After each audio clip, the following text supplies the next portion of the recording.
माधव कुंज बिहारी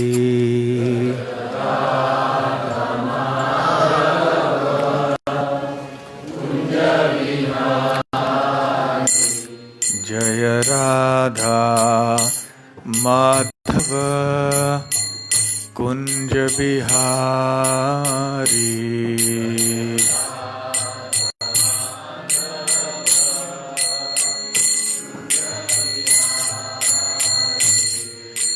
जय गोपीजन वल्लभ गिरिवरधारी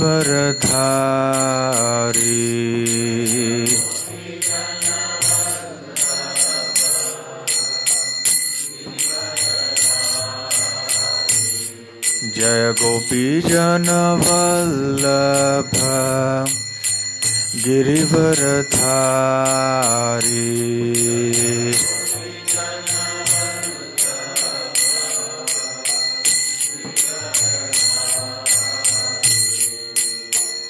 यशोदानंदन व्रज जनरंजन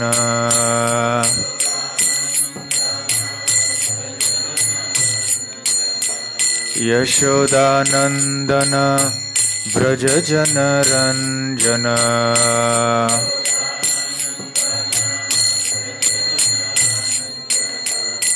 यमुना तीरावनचारी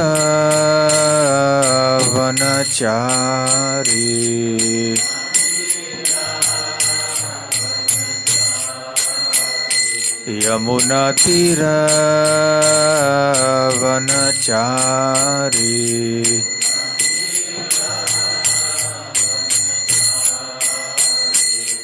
जय राधा माधव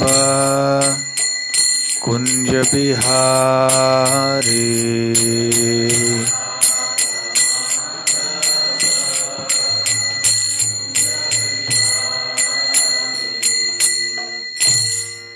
जय ओम विष्णुपाद परमहंस परिव्राजकाचार्य अष्टोत्तर सत His Divine Grace अभय चरणारविंद भक्ति वेदांत स्वामी श्रील प्रभुपाद की जय।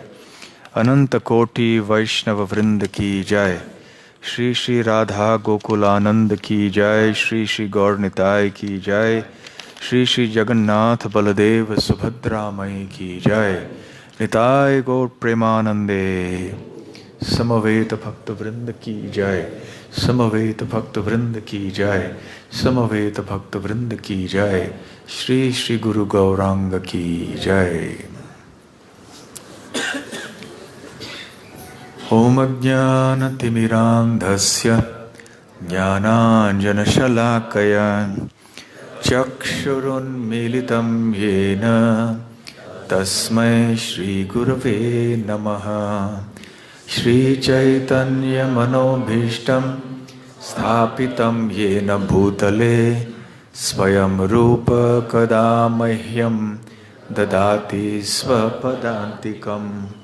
वन्देऽहं श्रीगुरोः श्रीयुतपदकमलं श्रीगुरून् वैष्णवांश्च श्रीरूपं साग्रजातं सहगणरघुनाथान्वितं तं सजीवं साद्वैतं सावधूतं परिजनसहितं कृष्णचैतन्यदेवं श्रीराधाकृष्णपादां सहगणललिता श्रीविशाखान्वितांश्च। नमो ॐ विष्णुपादाय कृष्णप्रेष्ठाय भूतले श्रीमते भक्तिवेदान्त स्वामिनिति नामिने। नमस्ते सारस्वते देवे गौरवाणी प्रचारिणे निर्विशेष शून्यवादी पाश्चात्यदेशतारिणे। मूकं करोति वाचालं पङ्गुं लङ्घयते गिरिं यत्कृपातमहं वन्दे श्रीगुरुं दीनतारिणम्। वाञ्छाकल्पतरुभ्यश्च कृपा सिन्धुभ्य एव च पतितानां पावनेभ्यो वैष्णवेभ्यो नमो नमः। नमो महावदान्याय कृष्णप्रेमप्रदायते कृष्णाय कृष्ण चैतन्य नामने गौरत्विषे नमः। पंचतत्वात्मकं भक्षणं कृतरूपस्वरूपकं भक्तावतारं भक्ताख्यं नमामि भक्तशक्तिकम्। आराध्यो भगवान् व्रजेशतनयस्तद्धाम वृन्दावनम्। रम्या काचिदुपासना व्रजवधो वर्गेण या कल्पिता। श्रीमद्भागवतं प्रमाणममलं प्रेमापुमर्थो महान्। श्रीचैतन्यमहाप्रभोर्मतमिदं तत्रादरः न परः। हे कृष्ण करुणा सिन्धो दीनबन्धो जगत्पते गोपेश गोपिका कान्त राधाकान्त नमोऽस्तुते। तप्त कांचन गौरांगी राधे वृंदावनेश्वरी वृषभानुसुते देवी प्रणमामि हरिप्रिये। जय श्री कृष्ण चैतन्य प्रभु नित्यानंद श्री अद्वैत गदाधर श्रीवासादि गौर भक्त वृंद। हरे कृष्ण कृष्ण कृष्ण हरे हरे हरे राम राम राम हरे हरे। हरे कृष्णा। तो पिछले 2 दिनों में हम भगवान जगन्नाथ की लीलाओं की चर्चा करते आए हैं। विशेष रूप से मायापुर के पास में जो राजापुर स्थान है, वहाँ जो भगवान जगन्नाथ बलदेव सुभद्रा के विग्रह स्थापित हैं, उनकी चर्चा कर रहे थे। वैसे साधारणतः जैसे कल हम बता रहे थे कि भगवान के अर्चा विग्रह का प्राकट्य भक्तों के साथ प्रेम का आदान प्रदान करने के लिए होता है, नास्तिकों के लिए नहीं। इसलिए साधारण भक्त भी ये प्रेम का आदान प्रदान भगवान के विग्रह से कर सकते हैं और करते हैं। और हम में से हर एक का कोई ना कोई अनुभव छोटा मोटा क्यों ना हो अवश्य हुआ होगा, राधा गोकुलानंद से, जगन्नाथ बलदेव सुभद्रा से, गौर निताई से। हाँ, हमें सावधान रहना चाहिए कि हम बहुत भावुक न हो और अपने कल्पना को तेजी से भगा के कुछ सोचने न लगे कि भगवान ऐसे बोल रहे हैं, वो अलग बात है। परंतु कभी कभी प्रत्यक्ष छोटे छोटे अनुभव हमारे जीवन में विग्रह के साथ होते हैं। परंतु ऐसे अनुभव जिसमें कि भगवान हमसे बात करते हैं या भगवान ऐसे कोई बहुत ही विशेष चीज़ करते हैं, प्रत्यक्ष कुछ प्रकट हो जाते हैं, ऐसे अनुभव अधिकतर हम देखते हैं कि बहुत शुद्ध भक्तों के लिए होते हैं। जैसे श्री रंगम में हम देखते हैं कि भगवान के विग्रह तो पुजारी से बात करते थे। जब पुजारी प्रश्न करते थे तो उत्तर भी देते थे, वार्तालाप करते थे, जैसे कि हम आपस में बातचीत करते हैं। साधारण भक्तों के साथ में ये साधारणतः नहीं होता है, परंतु जगन्नाथ भगवान इतने क्रियाशील हैं, साधारण भक्तों के हृदय में भी, स्वप्न में भी प्रकट होते हैं। तरह तरह के वो चमत्कार भक्तों के जीवन में दिखाते हैं। भगवान के किसी भी विग्रह से ये संभव है और होता है, परंतु ये जो भगवान जगन्नाथ हैं विशेष रूप से बहुत क्रियाशील हैं, और राजापुर वाले तो और भी। तो 2 दिनों में इस मंदिर के इतिहास का वर्णन हो चुका है।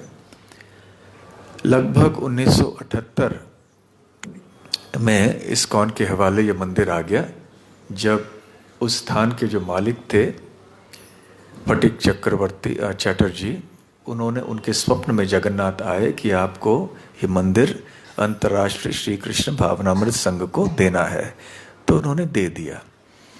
और कल की चर्चा यहाँ समाप्त हुई थी कि उस समय परम पूज्य जयपताका स्वामी महाराज ने ये आदेश दिया था कि हमें वो दान तो दे रहे हैं, परंतु विग्रहों की पूरी तरह से सेवा हमें तब तक नहीं शुरू करनी चाहिए जब तक कि जितने भी ज़मीन के मालिक हैं वो सब कागज़ पे सही न करें। क्योंकि यदि ऐसे हो कि थोड़े लोग न माने, फिर इस्कॉन को ज़मीन न मिले, हम पूजा शुरू करें फिर से बंद करना पड़े, वो सब ठीक नहीं रहेगा।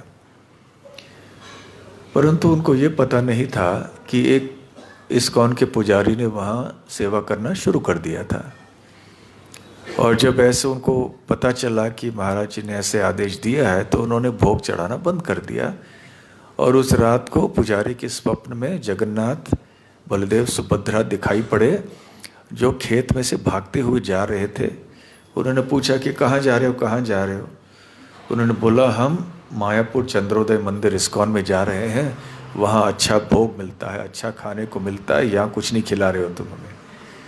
फिर जब ये महाराज ने सुना तो तुरंत उन्होंने कह दिया, अरे हमको पता नहीं था ऐसे, चलो चलो भोग चालू करो, चालू करो। फिर भोग फिर से शुरू हो गया, भगवान संतुष्ट हुए।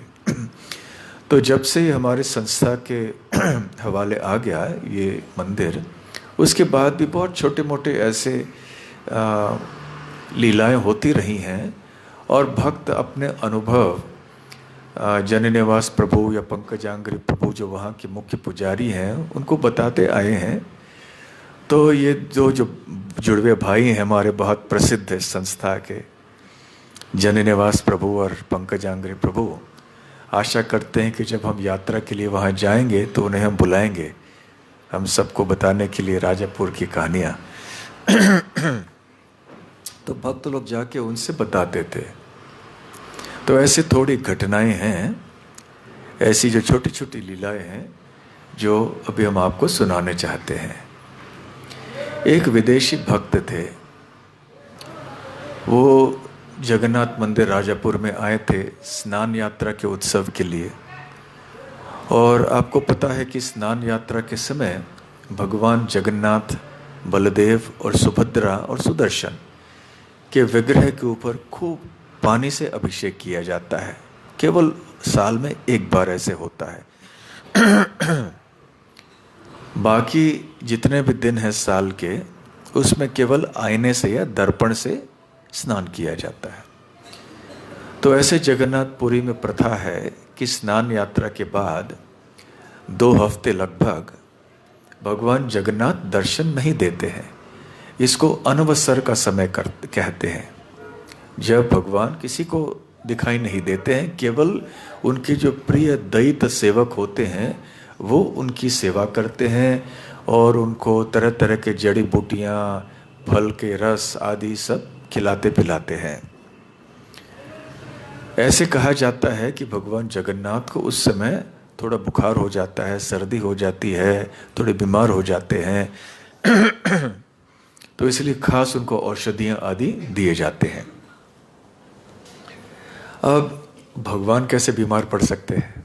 हम लोग बीमार पड़ते हैं, भगवान कैसे बीमार पड़ सकते हैं? ये भगवान की लीला है। अपनी लीला में भगवान ऐसे कई चीज़ें करते हैं जो कि साधारण मनुष्यों की तरह है। तो खैर, ये विदेशी भक्त वहाँ राजापुर में गए थे, स्नान यात्रा के उत्सव में उन्होंने आनंद लिया, फिर वहाँ रात को रुके ताकि अगले दिन भी वहाँ दर्शन हो। तो शाम के समय जब दर्शन बंद करने का समय आ गया, तो वो सेवा के लिए कुछ मंदिर के ऑल्टर के पास में ही कहीं थे, सब लोग चले गए थे। अचानक उन्होंने अंदर से छींकने की आवाज़ सुनाई दी उनको।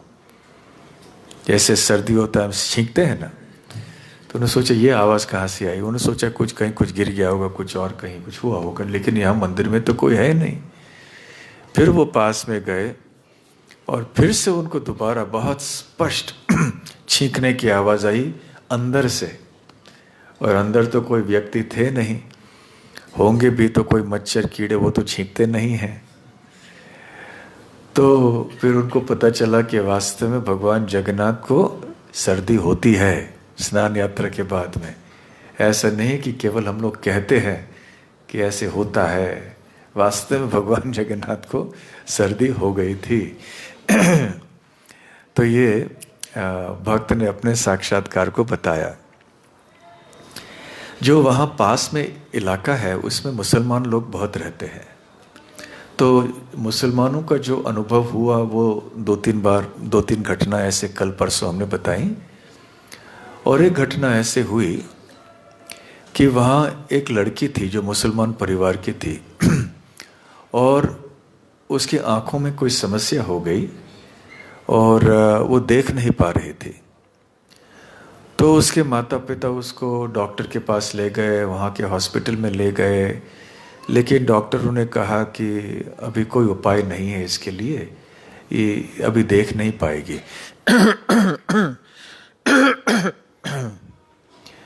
तो ये बहुत हताश हो गए, निराश हो गए। तो वो जानते थे वहाँ तो उस इलाके में जगन्नाथ तो बहुत प्रसिद्ध हैं। तो उन्होंने सोचा कि अब एक ही उपाय रहा है, जब और कोई चारा नहीं है तो फिर वो ऐसे चीज़ करते हैं जो साधारणतः वो नहीं करते। अब मुसलमान धर्म के अनुसार वो विग्रह को नहीं मानते हैं, इसको प्रतिमा या पुतली मानते हैं। तो फिर भी मरता क्या न करता, जब और कोई चारा नहीं रहता है, जो भी चीज़ है उसको हम इस्तेमाल करते हैं। तो वो आए, उन्होंने सुना था कि जगन्नाथ ये इनके हैं, इनके भगवान जगन्नाथ हैं, ये बहुत चमत्कार करते हैं, हो सकता है हमारे बेटी के लिए भी कुछ करें। तो वो आए, वहाँ किसी भक्त से बात की, पुजारी ने कहा रोज चरणामृत लेना आप। तो लगातार 7 दिन रोज चरणामृत लिया और 7 दिन के बाद वो उस लड़की को अपनी दृष्टि फिर से आ गई। अब ये सब वहाँ के भक्त लोग बताते हैं, वो जो मुसलमान लोग हैं वो भी बताते हैं कि ये चमत्कार, आज भी वो लड़की बूढ़ी हो गई है और वो भी देख पा रही है। बुढ़ापे के कारण अवश्य कुछ फर्क तो पड़ा है, परंतु देख पा रही है। तो ऐसे न केवल जगन्नाथ भक्तों के साथ ऐसे लीला करते हैं, परंतु जिनके हृदय में कोई विश्वास था नहीं पहले से, उनके प्रति भी करते हैं। अभी ऐसे कैसे संभव है? हो सकता है ये जो आज मुसलमान परिवार में हैं, पिछले जन्म में कहीं कुछ उनका संबंध भगवान जगन्नाथ से हुआ होगा। किसी कारणवश अपने कर्मों के कारण मुसलमान जन्म परिवार में जन्म मिला, लेकिन कोई ना कोई सुकृति हुई होगी पिछले जन्म से। वैसे हो सकता है 2-3 साल पहले मैंने जो मुगल बादशाह औरंगजेब ने जो जगन्नाथ की सेवा की उसके बारे में भी चर्चा की होगी। तो औरंगजेब जैसे राजा को भी ऐसे अवसर मिला जो इतना दुष्ट था, जिसने इतना कुछ किया वृंदावन में भगवान कृष्ण के मंदिरों के प्रति और इतने अत्याचार किया, लेकिन फिर भी ऐसे कहा जाता है कि भगवान जगन्नाथ की कृपा कुछ उससे मिली। खैर वो तो एक और समय की कथा है। तो कुछ तो हुआ होगा पिछले जन्म में, कहीं से तो इन्होंने संस्कार कुछ लाए होंगे, कहीं कुछ छोटा मोटा कुछ सेवा किया होगा। हो सकता है किसी रथ यात्रा में जाते हुए जगन्नाथ का दर्शन किया होगा, या कहीं कुछ महाप्रसाद लिया होगा, कुछ तो किया होगा। और खास करके फिर भगवान जगन्नाथ दिखाना चाहते हैं कि मैं सबका नाथ हूँ, मुसलमानों का भी नाथ हूँ, हिंदुओं का नाथ हूँ, सबका नाथ हूँ, सारे जगत का नाथ मैं हूँ। मैं भेद नहीं करता कि किसकी जाति क्या है, किसका धर्म क्या है, ऐसे भेद नहीं होता है। जैसे हम देखते हैं कि हमारे संस्था में भी कितने सारे ऐसे भक्त हैं जो भक्ति के रास्ते में बहुत आगे बढ़ चुके हैं, परंतु उन्होंने ब्राह्मण परिवार में जन्म नहीं लिया, भारत में भी जन्म नहीं लिया, विदेश में ऐसे परिवारों में जन्म लिया जहां बचपन से ही परिवार में पाप चलते थे, मांसाहार होता था और वो लोग घर में शराब पीते थे। ऐसे घरों में ये पैदा हुए, लेकिन आगे चल के देखिए कैसे भक्ति में आगे बढ़े और आज कहाँ पहुँचे हैं ये। तो हालांकि जन्म का महत्व होता है, परंतु जन्म ही सर्वस्व नहीं है। तो ऐसे प्रतीत होता है कि श्री चैतन्य महाप्रभु ने जानबूझकर इन आत्माओं को ऐसे स्थानों में, देशों में और ऐसे परिवारों में जन्म दिलवा दिया जिससे कि सारे दुनिया को पता चले कि भगवान के भक्ति के रास्ते में देश काल आदि का कोई महत्व नहीं होता। जाति भेद, देश भेद इत्यादि ये सब नहीं होता है। तो भगवान जगन्नाथ ने भी ऐसे कुछ योजना की होगी कि वो ऐसे जगह में गए हैं जहाँ आगे चल के कितने सारे मुसलमान लोग पास में रहते हैं और उनको भी श्रद्धा है भगवान जगन्नाथ में। तो खैर ऐसी बहुत सारी घटनाएं हैं, केवल 2-3 सुना रहे हैं। उनमें से हो सकता है थोड़ी घटनाएं ऐसे बढ़ा चढ़ा के किसी ने कह दिया होगा, हो सकता है, परंतु कई ऐसी घटनाएं हैं जो बिल्कुल सही है। आगे भी ऐसे एक कथा भक्त सुनाते हैं कि कोई छात्र आए थे, विद्यार्थी, उन्होंने भगवान जगन्नाथ के बारे में बहुत सुना था। तो वो शाम के समय आए जब अंधकार होने जा रहा था, और उस समय बस संस्था के हाथ में मंदिर आया ही था, और अच्छा मंदिर नहीं बना हुआ था, पुराना मंदिर था, बिजली भी नहीं थी। तो वहाँ केवल दीप से ही सब कुछ चलता था, एक दिया भगवान के सामने रखा जाता था। तो धीरे धीरे से इस्कॉन ने मंदिर बनाया वहाँ, लेकिन उसके लिए समय लगा। तो ये जब विद्यार्थी आए थे तो जब भगवान जगन्नाथ का दर्शन कर रहे थे, लेकिन एक छोटे से दीप से वो क्या उनको दिखाई दे रहा, कुछ नहीं दिखाई दे रहा था। तो वो बहुत निराश हो गए कि इतने दूर से हम आए और ठीक से भगवान जगन्नाथ का दर्शन भी नहीं कर पाए। तो वो जा रहे थे, फिर उनको पुजारी ने कहा ठहरो, मैं आरती कर रहा हूँ। तो आरती के प्रकाश से हो सकता है दर्शन हो सके। फिर अगरबत्ती अर्पण किया, अगरबत्ती के बाद में फिर पंचप्रदीप जानते हैं ना, जो घी के लैंप हम अर्पण करते हैं, तो वो अर्पण करने लगे। उससे थोड़ी बहुत रोशनी बढ़ गई, बट इतना नहीं कि वो स्पष्ट अच्छी तरह से तीनों विग्रहों का दर्शन कर सके, थोड़ा कुछ दिखाई दे रहा था। फिर उस समय जब पुजारी ने वो पंचप्रदीप अर्पण किया और बगल में रख दिया, तो उस समय अचानक वो पंचप्रदीप की जो अग्नि है, जो चिंगारे, वो इतने बढ़ गए, लगभग 9-10 इंच ऊपर वो आग जलने लगी। और अचानक ऐसे लगा कि बिल्कुल रोशनी भर गई सारे वहाँ पे सामने। फिर सारे विद्यार्थियों ने जी भर के दर्शन ले लिया। वो जो भी है वो 4-5 सेकंड जितने क्षण के लिए वो इतना प्रकाश हो गया, बहुत आनंद से दर्शन लिया और संतुष्ट होकर वो वहाँ से चले गए कि भगवान जगन्नाथ ने दर्शन के लिए खास हमारे लिए कैसी व्यवस्था की। और ये कोई बड़े विद्वान आदि नहीं थे, सब युवक थे, सब आए थे कहीं से। ज़्यादा श्रद्धा भी नहीं हुई होगी, लेकिन थोड़ी बहुत तो थी, इसलिए दर्शन करने आए थे। और जब ठीक से दर्शन नहीं हो पाया था तो निराश होके गए थे। तो भगवान जगन्नाथ को अच्छा नहीं लगा कि ये लोग निराश होके जा रहे हैं, तो मुझे दर्शन देना चाहिए उनको। तो ये सारे उदाहरण हैं, छोटे छोटे चीज़ें हैं, कोई बड़ी बड़ी बातें नहीं हैं, लेकिन साधारण व्यक्तियों के ऊपर भी भगवान जगन्नाथ कैसे कृपा करते हैं, इससे हम सीख सकते हैं। तो और एक घटना ऐसी है कि एक बार एक व्यक्ति जो उसी इलाके में रहता था, उसने सोचा यहाँ नए मंदिर का निर्माण कार्य हो रहा है, तो तरह तरह के पदार्थ वहाँ पे इकट्ठे हुए थे, खास करके मार्बल जो होता है ना, संगमरमर, मार्बल भी ले आए थे, क्योंकि संगमरमर का मार्बल का मंदिर बनाने जा रहे थे भक्त। तो ये क्या करता था कि मार्बल जो कटे हुए थे, संगमरमर के पत्थर के टुकड़े ऐसे ऐसे यहाँ वहाँ पड़े हुए थे, तो हर दिन आके वो एक एक टुकड़ा उठा के चोरी करके ले जाता था। एक साथ में ले जाने से तो दिखाई पड़ेगा, तो एक एक टुकड़ा उठा के ऐसे ऐसे छुपा के चले जाता था।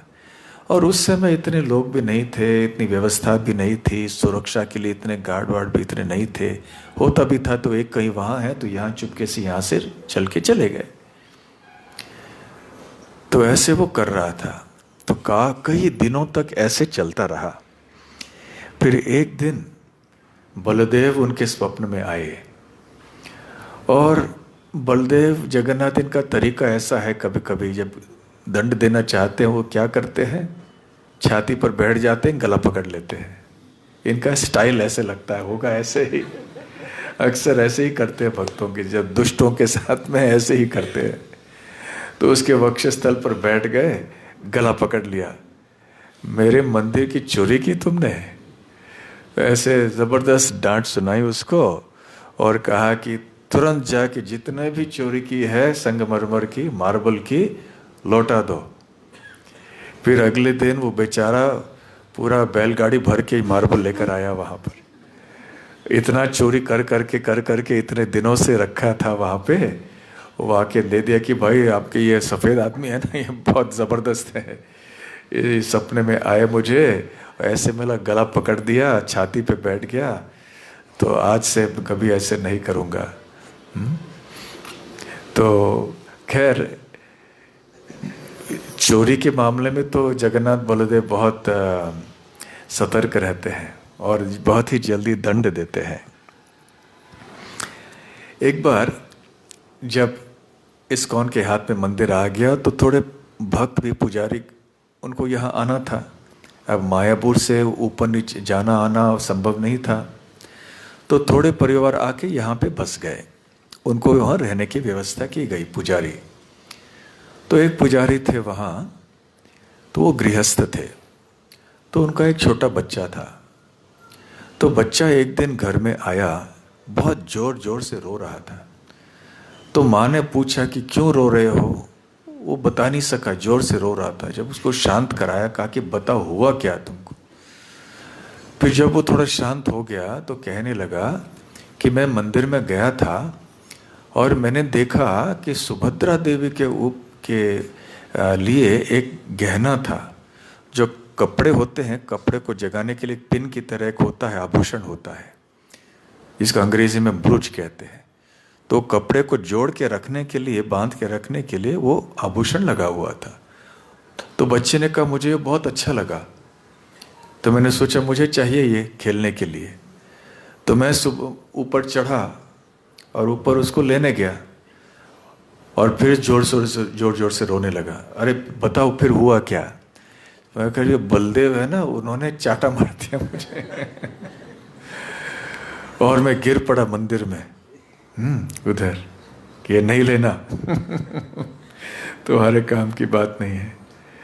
तो बच्चे ने आके माँ को ऐसे कह दिया। आजकल तो ये संभव नहीं है, सुरक्षा आदि है, सब चीज़ें हैं, लेकिन वो शुरुआत के दिन थे। और पुराने ज़माने में मंदिरों में ऐसे सब नहीं होता था ना, सुरक्षा आदि नहीं होता था। तो खैर, ये बच्चे की लीला के द्वारा हम सुन सकते हैं कि कैसे बच्चों को ज़्यादा दंड नहीं दिया, लेकिन थप्पड़ ही काफ़ी था उसके लिए, छोटा सा बच्चा था वो।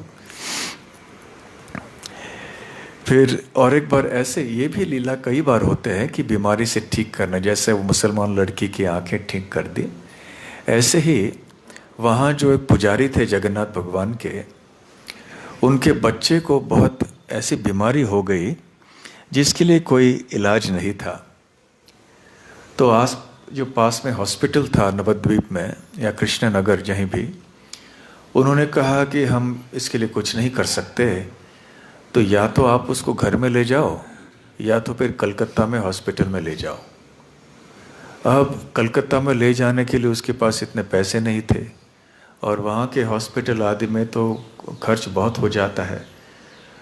तो उसने कहा मैं तो कलकत्ता तो नहीं ले जा सकता, आप यहीं पे रखो इसे, जो होगा सो यहीं होगा, फिर देखते हैं। तो चाहते तो नहीं थे, लेकिन फिर डॉक्टर मान गए कि ठीक है, बच्चे को वहीं रखेंगे। फिर वापस वो पुजारी चले गए मंदिर में और जगन्नाथ से प्रार्थना की और उन्होंने थोड़ा जगन्नाथ के चरण कमलों में अर्पण किए हुए थोड़े तुलसी दल थे और थोड़े फूल थे, और वो ले आए वो, और ले आके वो उस बच्चे के तकिए के नीचे रख दिए और बच्चे को थोड़ा चरणामृत पिला दिया। बस अगले दिन ही या 1-2 दिन बाद बच्चा ठीक होने लगा, और 2-3 दिन बाद वो पुजारी आज भी बताते हैं कि विश्वास करने से बाहर है। वो उस समय की बात है, 1980 के लगभग हुआ होगा। तो पुजारी कहने लगे कि आज भी आश्चर्य लगता है कि ये बच्चा कैसे अचानक ठीक हो गया, और डॉक्टर लोग भी समझ नहीं पाए कि क्या हो गया जिसके कारण ये बच्चा अचानक ठीक हो गया। तो ऐसे भक्तों के और आसपास रहने वाले लोगों के अनुभव बहुत सारे हैं, केवल थोड़े बहुत सुना रहे हैं। अब इसमें जैसे मैंने कहा, कौन कितना बढ़ा चढ़ा के कह रहा है नहीं है, लेकिन जहाँ तक भक्तों में ये सब सही मानते हैं उन्हीं को मैं दोहरा रहा हूँ।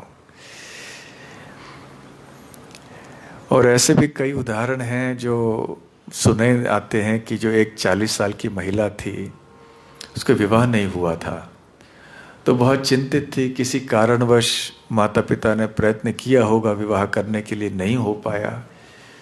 तो उम्र बीतती गई, अब 40 साल की उम्र हो गई।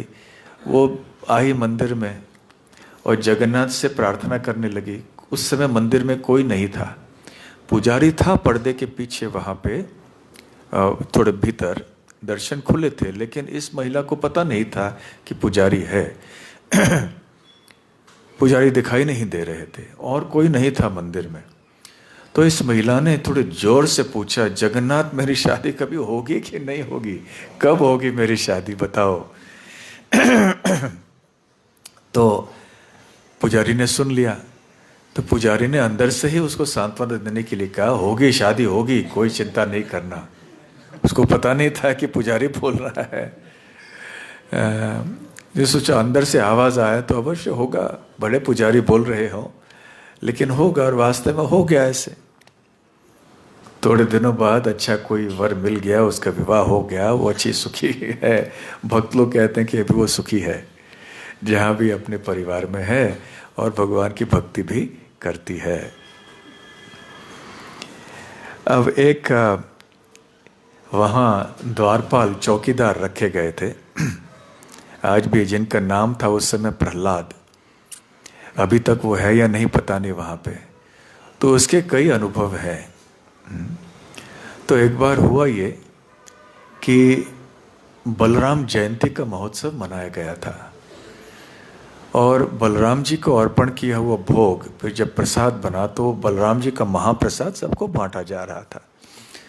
तो पुजारी ने भी एक मटके में, छोटे से मटके में, ये चौकीदार को, जिसका नाम था प्रहलाद, उसको बलराम जी का महाप्रसाद दिया।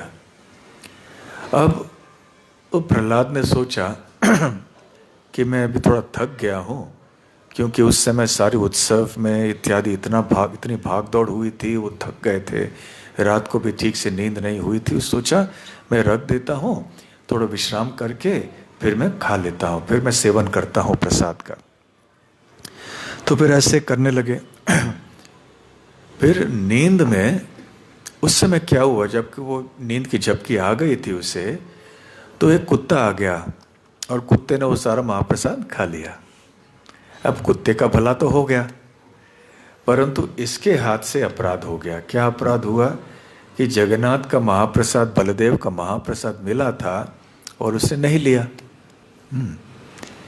तो उसने सोचा, अरे देखा, जाग के देखा, अरे महाप्रसाद तो किसी जानवर ने खा लिया, कुत्ते ने खा लिया। अब मैंने तो सम्मानित नहीं किया इस प्रसाद को, तो अब जगन्नाथ कुछ करने वाले हैं। उसे इतना पता था कि जगन्नाथ कुछ करने वाले हैं, अब क्या करेंगे वो पता नहीं था। तो खैर वो बड़ा संकोच कर रहे थे कि अरे रे क्या हो गया। फिर वो घर चले गए। फिर अगले रात उनकी सेवा थी, रात का पहरा देना। तो आप तो जानते हैं चौकीदार लोग रात के पहरे में सो ही जाते हैं ना। तो रात को आए वो और थोड़ी घंटे सेवा किया। फिर रात को 1 बज गया, फिर थकावट हो गई, फिर से सो गए, वहीं पे मंदिर के प्रांगण में ही सो गए। और जब सोए थे तो स्वप्न में इस बार जगन्नाथ आए। जब जगन्नाथ के प्रति अपराध होता है तो बलदेव आते हैं, थप्पड़ मारते हैं, तरह तरह की चीज़ें करते हैं। इस बार बलदेव के प्रति ऊपर अपराध हुआ था, तो अभी जगन्नाथ स्वप्न में आए प्रहलाद के, और उसको फिर से वैसे ही किया। क्या क्या क्या किया? छाती पर बैठ गए, गला पकड़ा, थप्पड़ मारने लगे।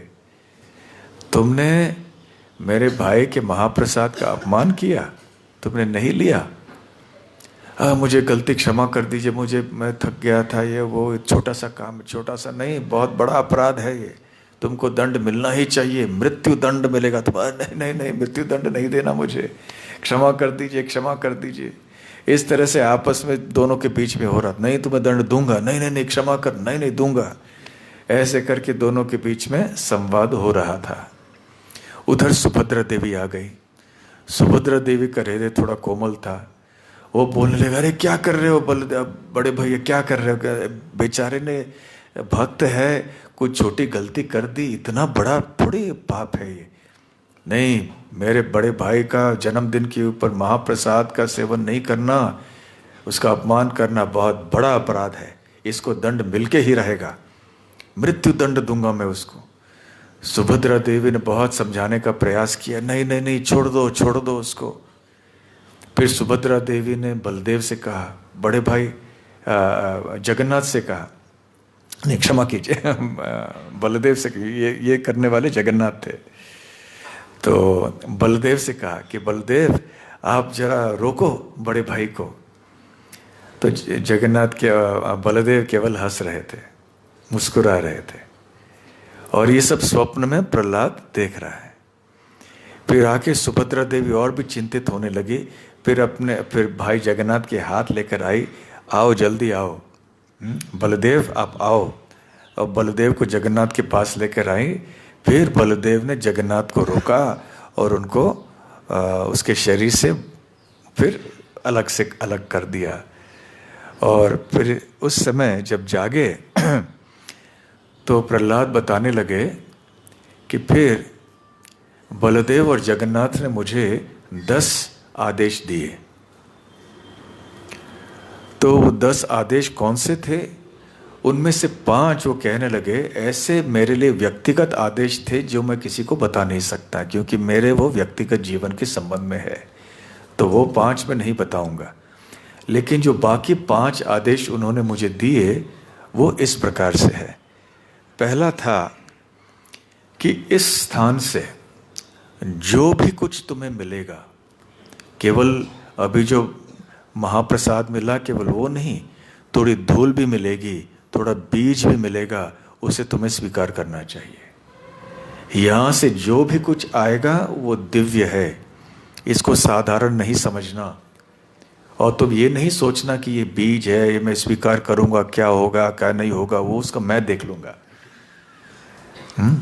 वो मेरी जिम्मेदारी है, मैं संभाल लूंगा, लेकिन तुम्हें स्वीकार करना चाहिए। दूसरा आदेश ये था कि यहां मंदिर के प्रांगण में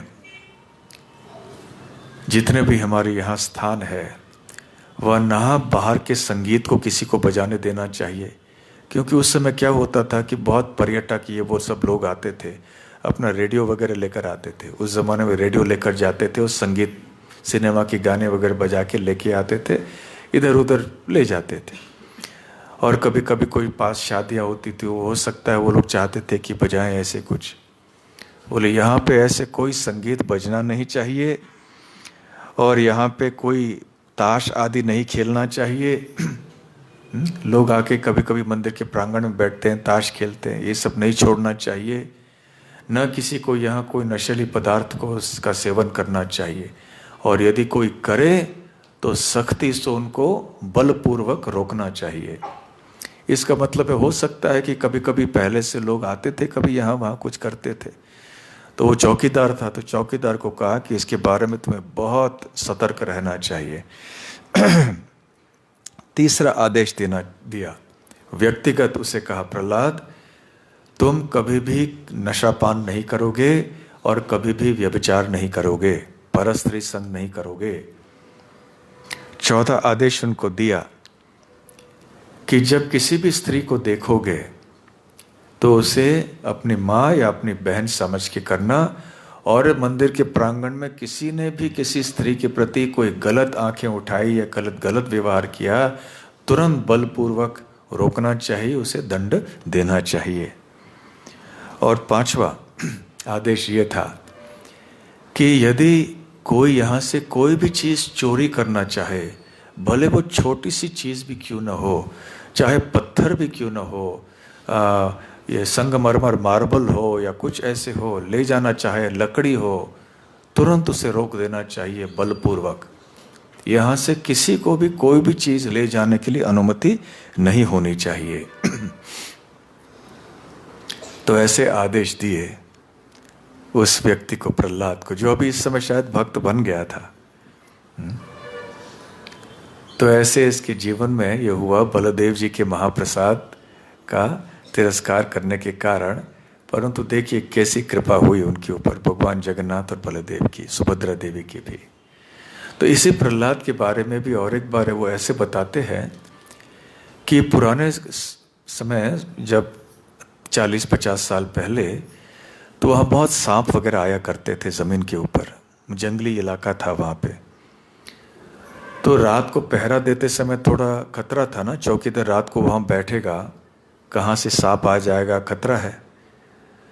तो उसने क्या किया कि आम के पेड़ के ऊपर जाके बैठ गया, ताकि सांप का खतरा ना हो और दिखाई भी पड़े, कोई चोर वोर आए तो दिख पड़ेगा, तो मैं अपनी सेवा भी कर पाऊंगा और सांप का खतरा भी नहीं रहेगा। तो अचानक रात के समय उन्होंने देखा कि एक ऐसे बहुत ही सज्जन व्यक्ति जैसे कोई आ रहे हैं अंदर अंधकार में, और बहुत ही अच्छे स्पष्ट साफ कपड़े पहने हुए, सुंदर वस्त्र पहने हुए हैं उसने, और उसके सुंदर काले बाल हैं, अच्छी तरह से पीछे किए हुए हैं, बालों में जो बहुत सुगंधित तेल डाला हुआ है, तो तेल का सुगंध भी वो आ रहा था ऊपर, ऐसा सुगंध आ रहा था उस व्यक्ति से। आधुनिक काल के जो परफ्यूम वगैरह होते हैं वैसे नहीं, सेंट वगैरह नहीं, बहुत ही एक विशेष सुगंध आ रहा था। और जिस तरह से व्यक्ति चल रहा था कि ऐसे सज्जन व्यक्ति बीच रात में यहाँ मंदिर में क्यों आ रहा है, तो सोच रहा था कि कौन हो सकता है, ये तो चोर तो नहीं लग रहा है। तो देखने लग गए वो। फिर शीघ्र ही मंदिर की ओर से जोर जोर से कीर्तन की आवाज आने लगी। और बंगाल में आपने सुना होगा, जो महिलाएं हैं वो मंदिर में आके आवाज करते हैं, आपने सुना होगा। तो ऐसी आवाज भी सुनाई दी और कीर्तन की आवाज सुनाई दी। तो सोच रहे थे क्या हो गया, कहाँ अभी मंदिर में रात को कीर्तन कौन करने आ रहा है, सब मंदिर बंद है, सब कुछ बंद है। तब वो भक्त को बता रहे थे कि हो सकता है कि व्यक्ति देवता था, वो आया था यहाँ कीर्तन करने के लिए, नहीं तो ऐसे वस्त्र पहन के ऐसा दिव्य सुगंध वगैरह कहाँ से आएगा, रात को कीर्तन कौन करेगा ऐसे। तो वो भी अपने अनुभव बता रहा था। और एक लीला ऐसे है जो वहां के उस समय के पुजारी बताते हैं। ओढ़न षष्ठी के समय आपको पता है ये ऐसे उत्सव होता है जगन्नाथपुरी में, जब ठंडी थोड़ी बहुत शुरू हो जाती है तो भगवान जगन्नाथ, बलदेव, सुभद्रा के ऊपर कोई कंबल लगाया जाता है ठंडी से सुरक्षा प्रदान करने के लिए। वैसे तो जगन्नाथपुरी में इतनी ठंडी नहीं होती है, फिर भी ठंडी का मौसम शुरू हो जाता है, हल्का सा कुछ रहता है जाड़े के मौसम में, तो कंबल दे देते हैं। इसे ओढ़न षष्ठी कहते हैं, ओढ़ लेते हैं उनको, षष्ठी की तिथि पर होता है, इसलिए ये ओढ़न षष्ठी कहते हैं उसको। अब यहाँ पर ऐसे कंबल वगैरह नहीं देते थे, शुरुआत के दिन थे, आजकल तो सब करते हैं, परंतु जब पहले जब संस्था के हाथ में आई तो ओढ़न षष्ठी आदि सब नहीं पालन करते थे, नहीं भगवान को कंबल देते थे। तो पुजारी ने भगवान जगन्नाथ, बलदेव, सुभद्रा को सुलाया और वो अपने कमरे में चले गए। वो रात को सोते समय फिर जगन्नाथ, बलदेव उनके स्वप्न में आए। स्वप्न में आके कहने लगे, वो दिख रहे थे, कैसे दिख रहे थे कि वो सोए हुए हैं, जमीन पर सोए हुए हैं, ऐसे स्वप्न में पुजारी देख रहे थे।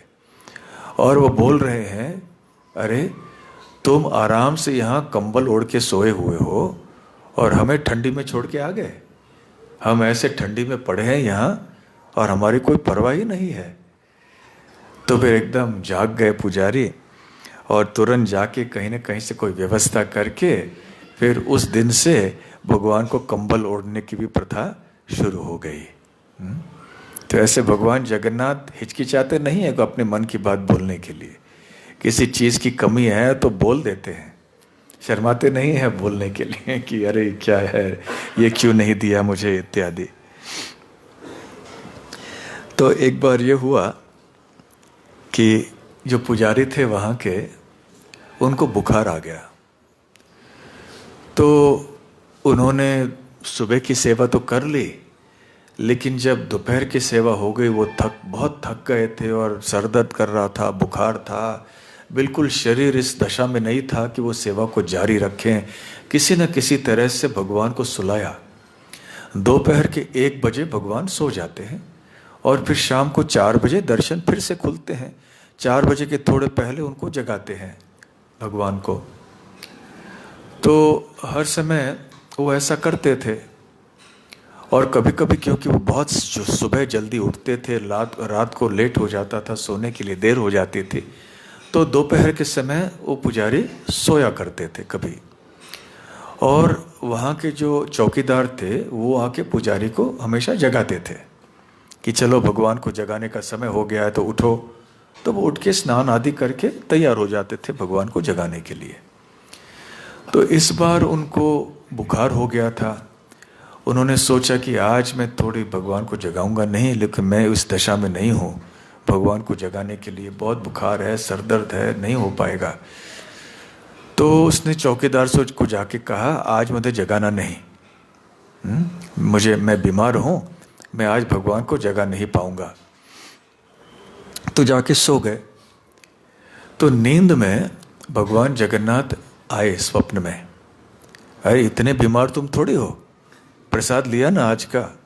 हाँ लिया। तो प्रसाद लेने के लिए इतनी बीमारी नहीं है, तो मेरी सेवा करने के लिए क्या समस्या है? तो तुमने स्नान भी किया ना आज सुबह? हाँ, तो स्नान किया, प्रसाद लिया, तो मेरी सेवा करने में क्या समस्या है? इतना सा बुखार है, सर दर्द है, ठीक है, कोई बात नहीं, मैं तुम्हारी सेवा लेना चाहता हूँ, आओ। और ठीक उसी समय फिर थोड़ी देर बाद चौकीदार ठक ठक ठक ठक, चलो जागो। चौकीदार भूल गया कि पुजारी ने ऐसे बहुत बोला था कि जगाना नहीं। फिर वो पुजारी समझ गए कि हर तरह से इशारा आ रहा है कि शायद मुझे उठना ही पड़ेगा। तो उठे और फिर गए। और भगवान ने फिर उनसे स्वप्न में कहा था कि मैं तुम्हारी ही सेवा स्वीकार करना चाहता हूँ। तो उन्होंने कहा क्यों? कि तुम ठीक से सेवा करते हो। वो जो दूसरे पुजारी है ना, वो मुझे पिन से चुभाते हैं मेरे शरीर को। तो फिर जब वो जाके जगाने गए भगवान को, फिर देखा जहाँ कपड़ों को डालने के लिए पिन लगाया जाता था, तो पिन से कहीं भगवान का शरीर चुभ गया। तो वहाँ उन्होंने एक खून का धब्बा देखा। वैसे तो विग्रह से खून नहीं निकलना चाहिए, लेकिन वहाँ पुजारी को दिखाने के लिए भगवान ने ये लीला की कि बहुत सावधान रहना चाहिए। तो खास करके जो हमारे पुजारी भक्त होते हैं, जो भी भगवान के श्रृंगार की सेवा करते हैं, माताएं हों, प्रभु जी हों, ब्रह्मचारी, गृहस्थ, जो भी हों, हमें भगवान के श्रृंगार करते समय बहुत सावधान रहना चाहिए, खास करके पिन से। पिन का इस्तेमाल न करें तो सबसे अच्छा है, और करना भी है, यदि अनिवार्य है कहीं, तो बहुत सावधानी से करना चाहिए, ताकि भगवान के दिव्य शरीर को कभी ये चुभे नहीं। तो इस तरह से भगवान ने ये संदेश दिया, बताया कि क्या समस्या है। तो जो भगवान की अच्छी तरह से सेवा करते हैं, भगवान उनकी सेवा लेना चाहते हैं। जबरदस्ती भगवान लेते हैं, जैसे इस पुजारी के साथ में किया था। तो इसी पुजारी के साथ और एक बार ऐसे ही हुआ कि लंबी मोतियों की माला थी। तो उन्होंने भगवान को पहना दी मोतियों की माला। ऐसे कई सारे मोतियों की माला थी। तो एक के बाद एक वो पहनाने लगे, 1 2 3 मालाएं ऐसे पहना दी। फिर चौथी माला पहनाने जा रहे थे तो माला गिर गई। फिर से पहनाया, फिर से गिर गई। फिर अचानक भगवान कह रहे, अरे मुझे नहीं चाहिए ना, क्यों दे रहे हो बार बार?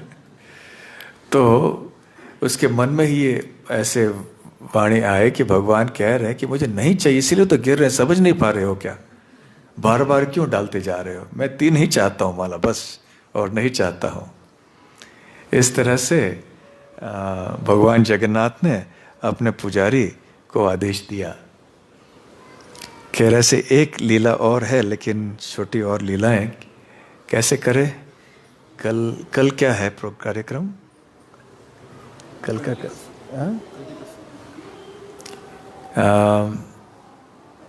ठीक है, कल नहीं, आज ही समाप्त कर लेते हैं। और 10 मिनट बैठे, 9 बजे के बाद, ठीक है, 10-15 मिनट में जो भी कथाएं आज समाप्त कर लेते हैं। तो पहली बार जब गिरिराज शिला आई गोवर्धन से, किसी भक्त ने लाए, तो गिरिराज शिला की सेवा भी करनी थी, तो उनको भी ऑल्टर पे, वहां सिंहासन पे रखा था। तो सबके लिए एक ही थाली थी, जो भोग चढ़ता था भगवान को, एक ही थाली थी। तो ये चल रहा था थोड़े दिनों के लिए।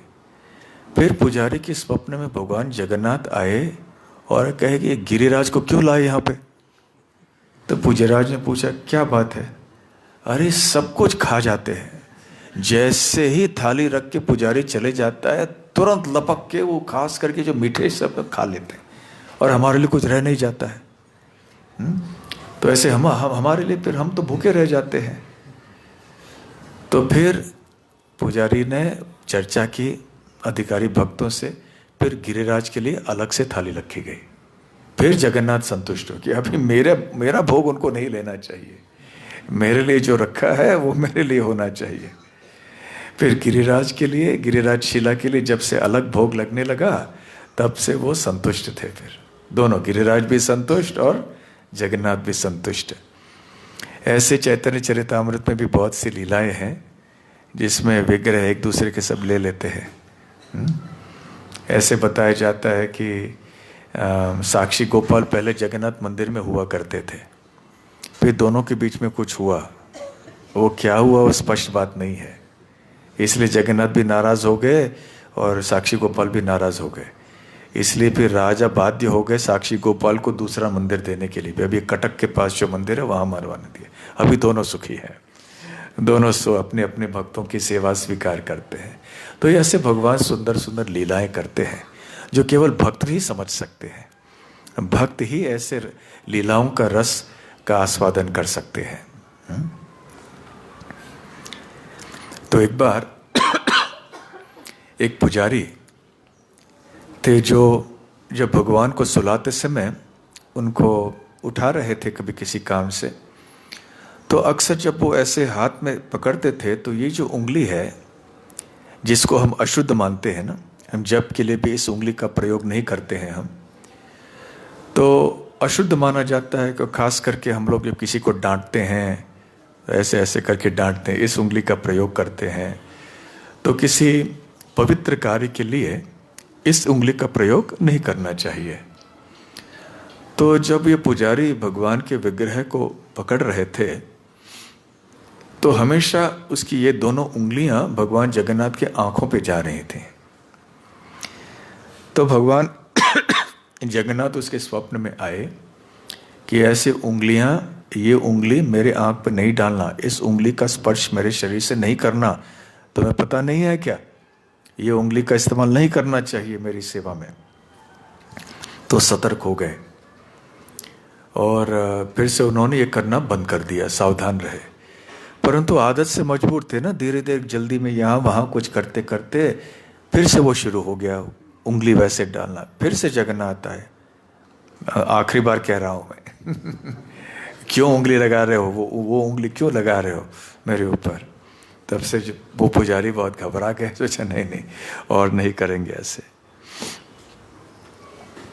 तो एक बार वहाँ पास में एक दूध वाला रहता था, ग्वाल, घोष आदि बहुत रहते हैं वहाँ पे। तो एक बार वो आके मंदिर के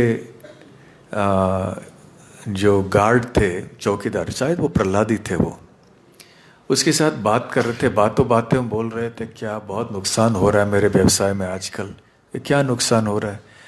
बोले जितना भी मैं दूध लेता हूँ बाजार में ले जाता हूँ वो खराब हो जा रहा है, इसलिए फिर मैं बेच नहीं पा रहा हूँ। कितने दिन हो गए ऐसे ही चल रहा है और सारा मेरा दूध खराब हो रहा है, नुकसान हो रहा है बहुत ज़्यादा। और यही व्यक्ति है जो भगवान के लिए भी दूध लाता था। तो चौकीदार ने तुरंत पूछा, जगन्नाथ भगवान को जो दूध देते हो उसमें पानी मिलाते हो क्या? तो जवाब नहीं दिया, बोला सच सच बोलो, पानी मिलाते हो कि नहीं मिलाते हो? तो सर नीचे करे, हाँ मिलाता हूँ, अभी हमारा व्यवसाय ही ऐसा है, पानी मिलाते हैं हम, सब लोग मिलाते हैं, हम भी मिलाते हैं। हाँ तो तुम कल से ठीक ठाक करो, भगवान को शुद्ध दूध दो, पानी भगवान के लिए कम से कम मिलाना नहीं, नहीं तो तुम्हारा कितना और ज़्यादा नुकसान हो जाएगा। फिर अगले दिन से वो शुद्ध दूध भगवान के लिए लाने लगा और फिर आगे चल के उसका व्यवसाय भी ठीक ठाक चलने लगा। वहाँ वो दूध मिलाता था कि नहीं पता नहीं, लेकिन कम से कम यहाँ तो दूध मिलाना बंद कर दिया, जगन्नाथ को शुद्ध दूध देने लगा। एक बार और एक पुजारी का अनुभव ऐसे है कि जब वो भगवान के रसोई करने के लिए गए, भगवान के लिए भोग बनाने के लिए जा रहे थे, राजभोग, तो देखा कि सब कुछ है वहाँ सामग्री, परंतु नारियल नहीं है। और जगन्नाथ के भोग में नारियल का बहुत महत्व होता है, हर बार नारियल की आवश्यकता तो होती है। अरे नारियल नहीं है यहाँ, अब कहाँ से लाऊं? अब वहाँ बाजार में जाके लाने के लिए भी उतना समय नहीं है, और कौन अभी पेड़ पे चढ़ना, क्या करना, कहाँ से लाना। तो बहुत चिंतित हो गया कि अब क्या किया जाए, नारियल अभी यहाँ नहीं उपलब्ध है हमारे पास। कोई कल जो पुजारी कर रहे थे हो सकता है वो भूल गए लाने के लिए, या जो भी कुछ हुआ। और जैसे ही वो ऐसे बैठ रहे थे, सोच रहे थे क्या करें, जगन्नाथ भगवान अप्रसन्न हो जाएंगे, ठीक उस समय कोई दर्शनार्थी आए दर्शन करने के लिए और पुजारी को 3 नारियल दे दिए। तो बोले ठीक उसी समय वो आके नारियल दे दिए, बहुत खुशी से नारियल का दान स्वीकार किया और फिर राजभोग तैयार कर दिया। तो ऐसे बहुत सारे लीलाएं हैं, थोड़े ही हमने सुनाए, चुन चुन के सुनाए, थोड़े ऐसे हो सकता है छोटी छोटी चीज़ें हैं इसलिए हमने नहीं सुनाए। अब बचे हुए थोड़े 5-10 मिनट में मैं और एक मंदिर की कहानी सुनाना चाहता हूँ आपको, जो श्रीरामपुर में है, बंगाल में, महेश नाम के गांव में है। तो इसके बारे में, ये लीला जो है, इसके बारे में श्रील प्रभुपाद जी और श्रील भक्ति सिद्धांत सरस्वती ठाकुर भी चैतन्य चरितामृत के आदि लीला में बताते हैं एक तात्पर्य में। 11वां अध्याय भी हम पढ़ के आए वहां से, 11वें अध्याय का 29वां श्लोक है, तो आप पढ़ सकते हैं इसके बारे में। संक्षेप में उन्होंने इस जगन्नाथ मंदिर का वर्णन किया है कि एक भक्त थे भगवान कृष्ण जगन्नाथ के, जिनका नाम था ध्रुवानंद। तो ये जगन्नाथपुरी में जाके अपने हाथों से बना हुआ जो प्रसाद भोग है वो भगवान जगन्नाथ को अर्पण करना चाहते थे, परंतु जगन्नाथ मंदिर पुरी का नियम है कि मंदिर के अंदर ही जो रसोई घर है वहीं पे भोग बनता है, बाहर की कोई वस्तु अर्पण नहीं किए जाते, पके हुए चीज़ें, केवल जो भगवान के रसोई घर में बनता है केवल वही मात्र वहाँ अर्पण किया जाएगा। वैसे हमारे मंदिर में भी, हर एक मंदिर में ऐसे होता है, केवल विशेष दिनों में, जैसे जब कोई बड़ा उत्सव होता है, रथ यात्रा का उत्सव होता है, जन्माष्टमी आदि होता है, गोवर्धन पूजा आदि, उस समय भक्त लोग भी अपने अपने घरों से बना के ले आते हैं, जो दीक्षित भक्त हैं इत्यादि। परंतु साधारण तौर से तो केवल मंदिर में ही बनना चाहिए भोग। तो जगन्नाथ मंदिर में तो ये नियम बहुत ही सख्त है। तो फिर जब वो भक्त गए भोग लेकर कि मैंने घर में बनाया है, वास्तव में बहुत ही भक्ति भाव से बनाया था, तो पुजारियों ने कहा कि नहीं, बाहर की कोई वस्तु हम अर्पण नहीं कर सकते।